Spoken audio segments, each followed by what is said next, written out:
I think the NASDAQ just within 100 points in the NDX of all-time highs. I think that's significant, but specifically the gory details of the S&P. But I think the level's closer to 3,100 in terms of a retracement level that I know you're aware of. So for me, that's the all clear sign. But you know, for me, I hate to say it, but I did believe that the big sell-off that we saw in March may have been the retest that everybody was already looking for.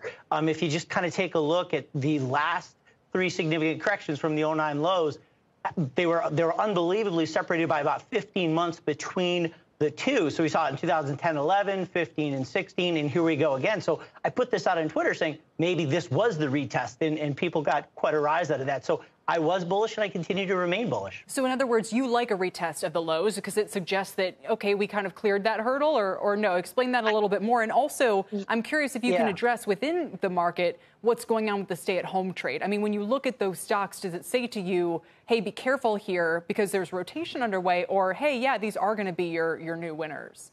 Yeah, great point. So to be clear, that first December 2018-19, that first drop, I think that was test one, and then the March drop that we just saw was the retest, in fact. So I'm of the camp. I believe we continue higher. I believe we move to new highs in the S&P. It's completely amazing considering the poor economic data that we have. So today specifically, we're seeing the NASDAQ and the stay-at-home trade and like beyond. All those names take a little bit of a breather as that NASDAQ is consolidating below the low, and we're seeing a move up in a lot of different sectors that were very beaten down, you know, like industrials that we're seeing in consumer discretionary, and specifically the carnival, or the cruises, I should say, were up quite a bit within the transports, airlines, and we're even some of the casinos and apparels and some of the hotel names. So we're seeing a nice rotation.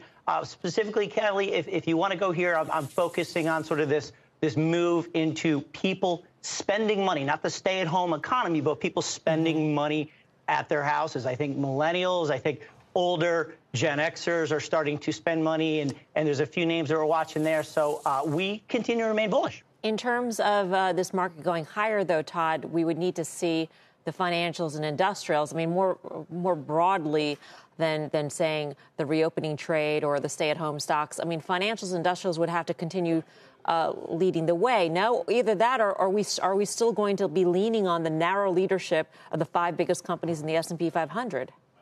I think we've seen an impressive move back, Melissa, in technology. So do we have to see the industrials, everybody in the factories? Do we have to see the financials firing? No, because they've been lagging, I think, for a long period of time. Same could be said with energy. Why don't we take, you know, again, like one name that we like specifically, Home Depot. You know, they've done a really good job adapting to a new normal.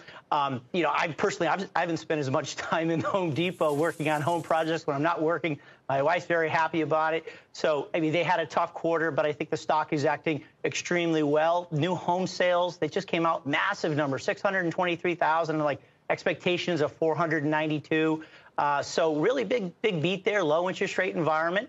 We own Home Depot in our portfolio. They're increasing their dividend. And I think, Melissa, it's kind of an Amazon-proof sort of stock, right? Because you're not going to go and buy these big ticket, heavy, bulky items and get them shipped to your house. You got to go there. Sure.